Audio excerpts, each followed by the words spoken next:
Carlos nace un 10 de agosto de 1953.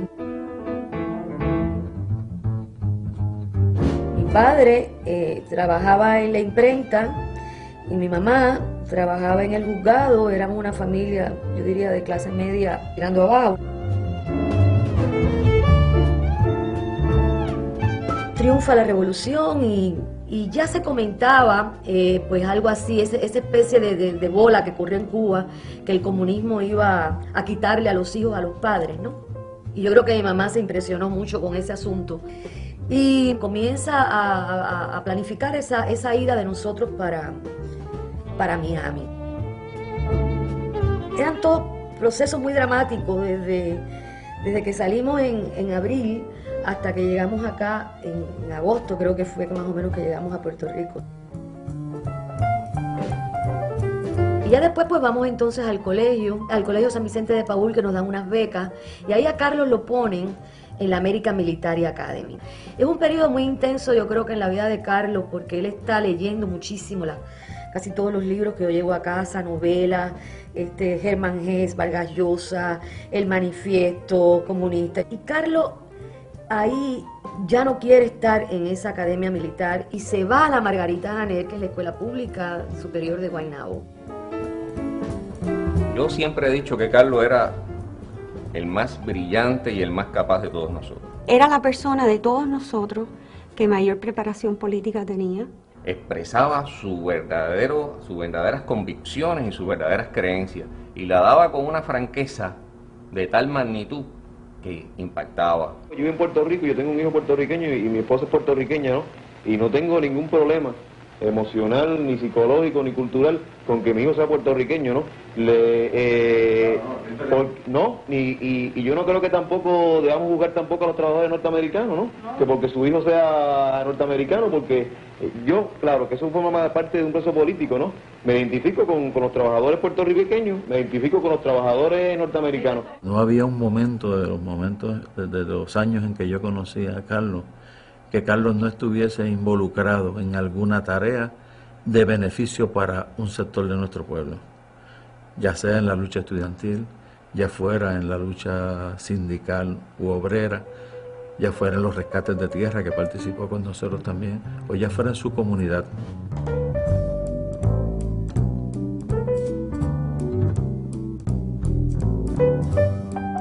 La revista Areito se funda en Estados Unidos por una serie de jóvenes cubanos que quieren comenzar un diálogo con Cuba, diálogo que el exilio reaccionario y conservador no permite. Areito aglutina a este sector que ya tiene unas ideas más liberales, que tiene un mayor interés en estudiar lo que está pasando en Cuba, que tiene un mayor interés de que haya un intercambio intelectual entre Cuba y los intelectuales cubanos en Estados Unidos. En aquel momento no se toleraba ningún tipo de discusión que implicara reevaluar posiciones con relación a la Revolución Cubana. Fue un proceso interesante porque nos nucleó a un grupo de jóvenes cubanos que hasta ese momento habían sentido su patria en algún punto de su alma y que no le habíamos dado un cauce organizado. Carlos se inserta en ese proyecto de mirada hacia Cuba y de vínculos con Cuba a través de Areito, y es un proyecto que no es solamente un proyecto intelectual o literario, es un proyecto político. Y alrededor de esa revista Areito comienza a organizarse lo que va a ser la primera brigada, Antonio Maceo, que sale para Cuba en 1977. Y a ese entonces, ahí se inicia otro periodo en la vida de Carlos.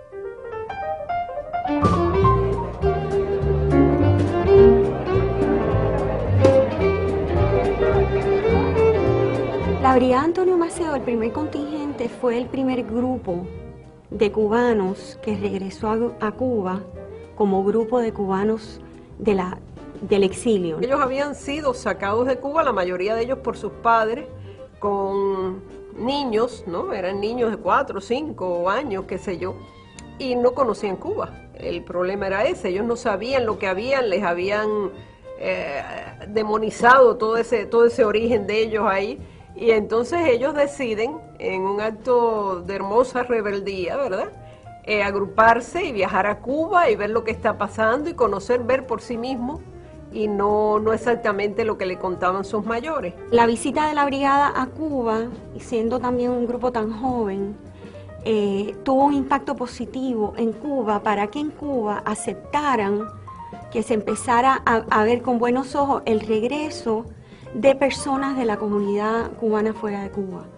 Fue como una preparación que hubo para que empezaran los viajes de la comunidad cubana hacia Cuba, que fue los viajes que facilitó Carlos a través de Viajes Varadero. El proceso que se llevó a cabo para la reunificación de la familia cubana en esa época tan terrible del 70, donde las comunidades estaban absolutamente divorciadas, donde la posición de Cuba era que si tú salías de Cuba eras un gusano y estabas condenado eternamente, y que el cubano que salía de Cuba salía con la idea de que jamás vería a sus familiares ni volvería a su entorno, y que nosotros nos hayamos sumergido en un proceso que haya logrado un cambio de posición en Cuba, una flexibilidad y un respeto hacia ese inmigrante que es capaz de llegar a Cuba con respeto, a visitar su familia y a visitar su patria, y nosotros haber entrado tan activamente en el rompimiento de ambos lados, no estamos hablando solamente de la comunidad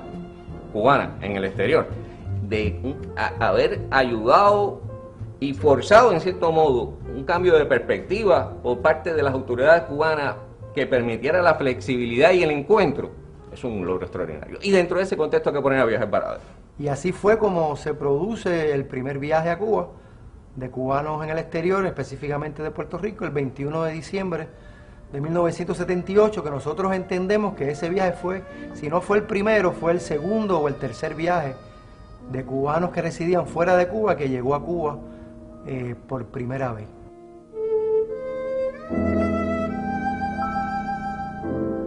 El semanario Crónica, ya desde diciembre, noviembre del 78, ya venía consistentemente atacando todo aquel movimiento que implicara un acercamiento o un diálogo con el gobierno cubano, llegando incluso a hacer una entrevista con un encapuchado supuesto comandante Z, donde decía que la dinamita sería el único idioma a utilizar con estos dialogueros. Yo creo que la motivación de estos grupos de extrema derecha es evidentemente que no haya ningún tipo de acuerdo que pueda de algún modo legitimar a la vista de ellos el gobierno cubano, porque si hay un acuerdo, si se entra en negociaciones, en ese momento, si se realizaban, como ahora que están prohibidos los viajes, si se regularizaban los viajes a Cuba, pues ellos entendían que era una manera de legitimar a la revolución y al gobierno cubano, y ellos no podían permitir eso porque sus intereses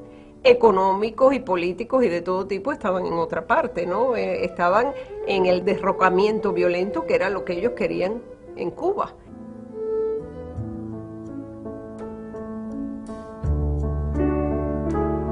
Ese día, tanto para Carlos como para mí, era un día muy especial, porque habíamos invitado a Ricardo a que almorzara con nosotros y participara de una serie de compras que teníamos que hacer. Estuvimos almorzando en el restaurante Metropol, que está en la avenida Roosevelt. Recuerdo que estábamos los tres sentados en una mesa, el restaurante estaba bastante vacío. Entra una persona, saluda en la mesa y hace una señal. Y yo noto que cuando salimos, esa misma persona está caminando por la parte de atrás del carro y haciendo unas señales a alguien o a un carro que venía atrás. Cuando llegamos a la luz del periódico El Mundo o el Canal 2, yo iba en la parte de atrás del carro y yo moví mi mirada en 90 grados y recuerdo tener la impresión de que ese mismo carro que habíamos visto en dirección opuesta cuando salíamos del Metropol era el carro que estaba detrás de nosotros. Pero no hice ningún comentario, no lo tomé en serio. Entonces decidimos ir a Plaza Las Américas. Ahí invertimos un par de horas comprando cosas cada uno y nos dirigimos hacia la Américo Miranda, donde se encontraba la oficina de Viajes Varadero.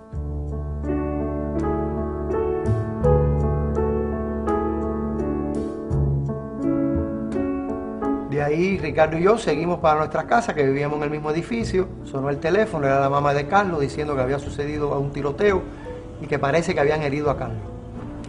Sí, ya a esta altura ya los disparos tienen que haberse efectuado. Ya él tiene que haber perdido el control del carro y el carro tiene entonces que estar en el proceso de virarse. Aquí tiene que haber rastro de casquillo. Correcto. Puedes decir aquí, casquillo suelto. Y claro, ya venían desde atrás, se le aparcan al lado y se produce el disparo de derecha a izquierda. Entonces aquí tuvo que haber golpeado el carro, ya sea la acera o un árbol, para quedar aquí entonces. Sí.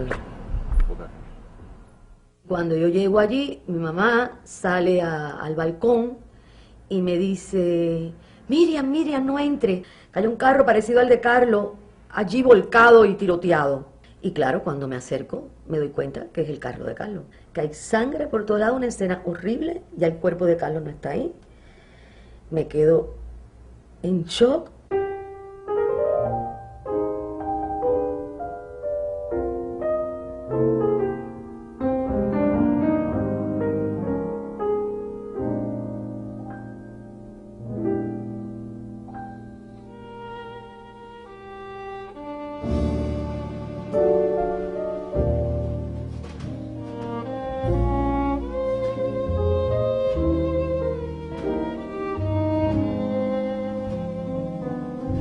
Un asesinato que uno dice, qué brutal, ¿no? Qué brutal. Como nosotros éramos tan jóvenes, nosotros pensábamos que esa juventud nos protegía, de que ellos no se iban a atrever a dispararle a ninguno de nosotros. Es un momento difícil para muchos de nosotros, para aquellos que compartimos con él los meses más intensos de su vida, pero con la misma calma y con la misma serenidad que caracterizaron a Carlos, es que debemos comportarnos, es que debemos actuar. Yo te diría que es casi una pérdida de la inocencia para muchos de nosotros. Carlos tenía 26 años. Estando allí en la funeraria, mi mamá en un momento me llama y me dice, mira, acaban de traer esta corona y el tipo que se fue, dile que lo persigan, y porque esa era una corona que decía a este hijo de la gran... Y esa persona era Julito Labatut. Nuestro invitado esta noche, Julito Labatut. Tras bastidores, se te señala a ti como este cerebro, parte de los cerebros que terminaron asesinando a Muñiz Varela. Bueno, yo difiero del término que tú le pones de asesinato. Para mí no es un asesinato, fue un ajusticiamiento a destiempo, porque el ajusticiamiento se hizo cuando él tenía 27 años, había que haberlo hecho cuando nació. Hay que señalar que ya las bombas y las amenazas venían surgiendo y llevándose a cabo en todo el exilio cubano desde tan temprano como 1976, que existían dos organizaciones clandestinas, Omega 7 y el Coro, que eran las responsables de estas actividades, que esas actividades a su vez se incrementan en el año 77 y 78 en la medida que se van dando todos estos eventos de acercamiento con el gobierno cubano, tanto por parte del propio gobierno norteamericano como por parte de todas las actividades que veníamos desarrollando gente como nosotros. El 4 de enero, mucho antes de su asesinato, ya nos habían colocado una bomba en nuestro pequeño local, y durante todos esos meses, esos 3 o 4 meses previos, se nos amenazaba subliminalmente y directamente por la vía de un semanario que se llamaba La Crónica, que llevó la voz cantante en contra de todo este proceso en Puerto Rico. A los pocos días del atentado a Carlos, surge un comunicado radial en Miami de un grupo autodenominado Comando Cero, responsabilizándose por el atentado contra Carlos. Carlos todavía estaba en vida en el hospital, y amenazando con próximas acciones en contra de todas las personas que tenían algún tipo de responsabilidad con este acercamiento de ambas comunidades. Nos colocaron 2 bombas posteriormente, una en julio del 79 y otra en enero del 80. Simultáneamente, en septiembre van a matar a la segunda persona que tenía algo que ver con todo este proceso que se estaba dando en las comunidades cubanas, que es el señor Eulalio Negrín en New Jersey. Y en enero del 80, a menos de 8 meses de haber matado a Carlos, a un diplomático cubano en la ciudad de Nueva York. O sea que todo este movimiento produjo 3 asesinatos y una decena de bombas colocadas en diferentes ciudades, todas dirigidas a impedir que este proceso de viaje y de acercamiento se desarrollara.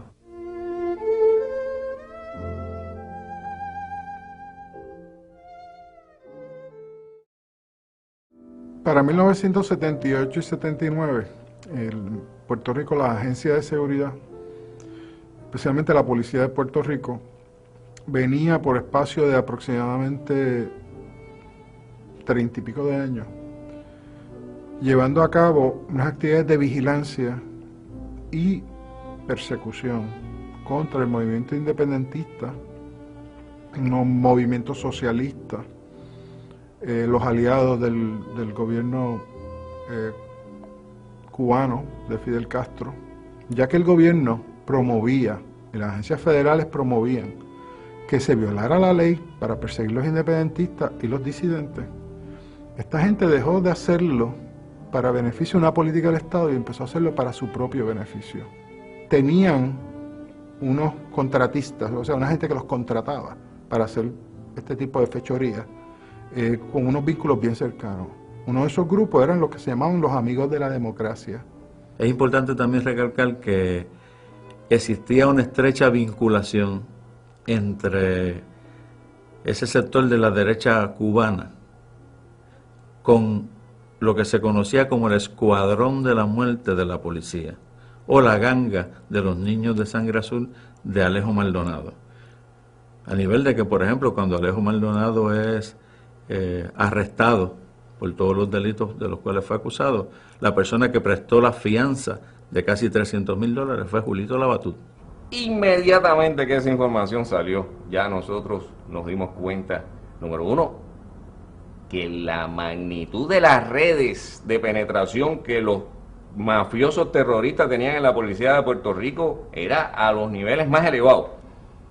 Porque para que un terrorista reconocido como Julito Labatut fuera el que fuera a fiar al coronel Alejo Maldonado, era que definitivamente sus vínculos eran extremadamente estrechos. El testigo Ernesto Gilar Sola, bajo juramento, en una vista ejecutiva y antes de una vista ejecutiva, en varias otras sesiones de interrogatorio, ofreció información a los efectos de que antes del asesinato de Muñiz Varela,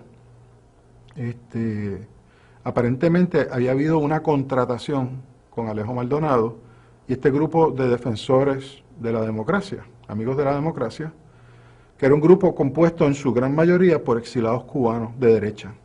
Posteriormente, en las vistas del Cerro Maravilla, en el 91 y en el 92, surge a relucir la existencia de este grupo llamado los Amigos para la Democracia, que era formado por el dueño del Metropol, Pepe Canosa, por el dueño de un negocio de lámpara que se llamó Waldo Pimentel, y por el dueño de una floristería que se llamaba Julio Labatut. Y el señor Arzola indica que es convicto federal y está preso en estos momentos en las cárceles federales, que él asistió con Alejo Maldonado a 1 o 2 reuniones en el restaurante Metropol en la Roosevelt, donde Alejo Maldonado exigió el pago por los servicios en relación con el caso Varela, que era como le llamaban, o el caso de Agencias Varadero. Subimos hacia la parte este del restaurante, donde allí había una mesa redonda grande que fue preparada para sentarnos, y nos sentamos ahí a tomar y a almorzar, y en el medio de la conversación Alejo le dice a Julio Labatut, y le dice a Pepe Canosa, y le dice a Pepe Rabasa, le dice a Waldo Pimentel, bueno, y mis chavos. Y yo digo, ¿pero de qué hablan? Y no se dice, se menciona lo de Muñiz Varela. ¿Cómo se menciona? Pues dice que él hizo su parte ¿En relación con qué? Con el asesinato de Muñiz Varela.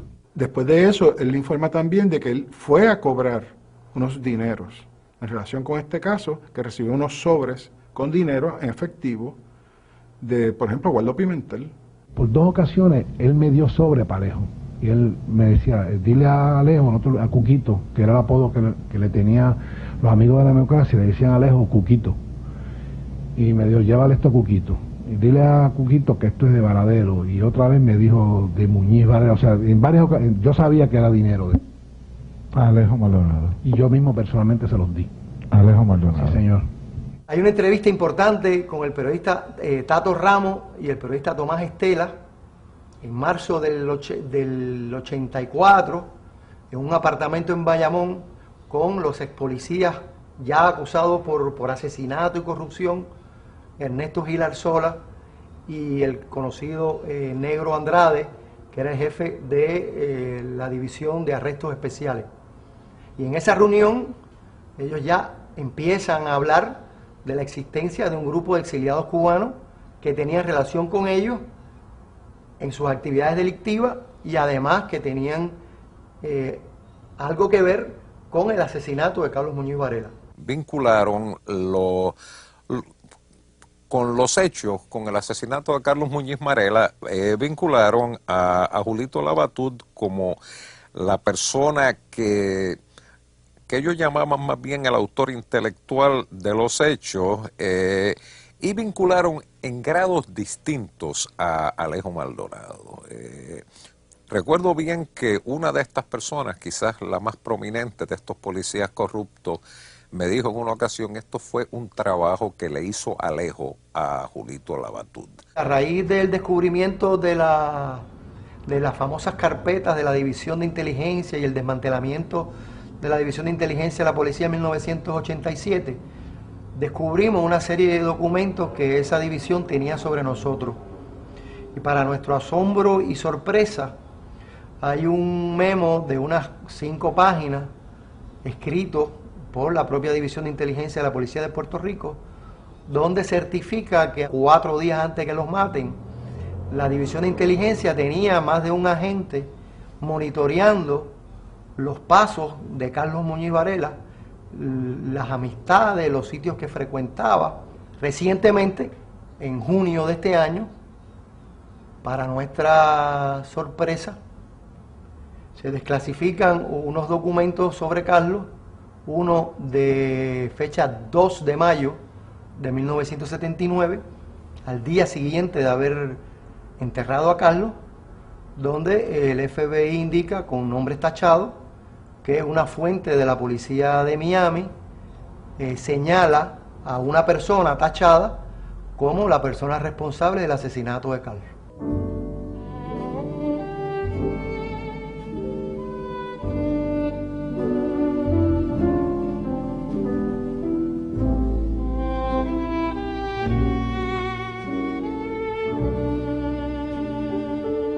Raúl y Carlitos han ido a todos los secretarios de justicia que han nombrado en los últimos años. Consistentemente se le ha pedido a todos que abran la investigación, que concluyan la investigación, que esclarezcan el asesinato. Y nunca ha sucedido. Fiscales que trabajaron dentro del caso, básicamente lo que hicieron fue no trabajarlo, o inclusive hasta esconder información, perder información, mal archivar evidencia, porque en ese sentido el Estado mismo y parte de sus representantes están implicados. El Departamento de Justicia tiene todos sus nombres. Los federales tienen todos esos nombres. Lo que hace falta es el deseo de intervenir con esa gente que todavía está viva y que tuvieron un nivel de participación en el asesinato. Hay áreas de las cuales a lo largo de años se le han venido planteando al gobierno de Puerto Rico que asuma la responsabilidad de requerir esa información del gobierno federal. Y todavía es la hora donde cosas que se identificaron como gran base en el proceso investigativo hace 10, 12, 15 años no se han gestionado. Mi opinión es que por muy buena fe que tengan las autoridades locales en resolver este asesinato sin la colaboración y sin la entrega de información y de prueba que poseen los federales, este caso no puede proceder.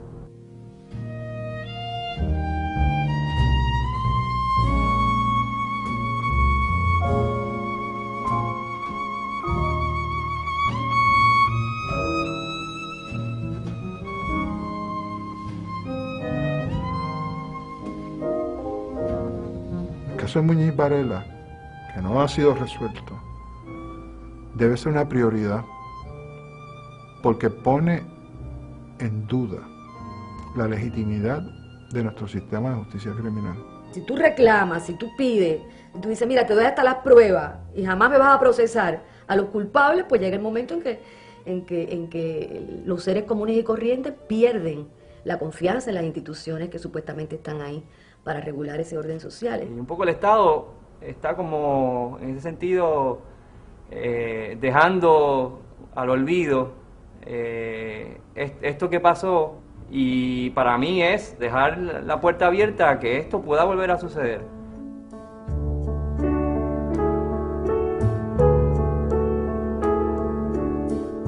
Carlos no le estaba haciendo daño a nadie, quería la unidad, y no la unidad de un grupo específico, sino la unidad de los pueblos. Dado a sus vecinos, a su familia, entregado a sus ideales.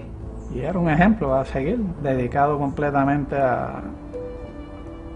al bienestar de esta comunidad. Un pensador profundo, una disciplina en el pensamiento, yo te diría que bien excepcional. El mejor homenaje que se le podía hacer a Carlos en ese momento era nombrar nuestra biblioteca con el nombre de Carlos. El legado que deja Carlos Muñiz Varela, mi papá, es su lucha por la independencia de Puerto Rico, la reunificación de familias cubanas, su lucha también en movimientos obreros, estudiantiles, que son movimientos por una sociedad más vivible, más habitable, más justa.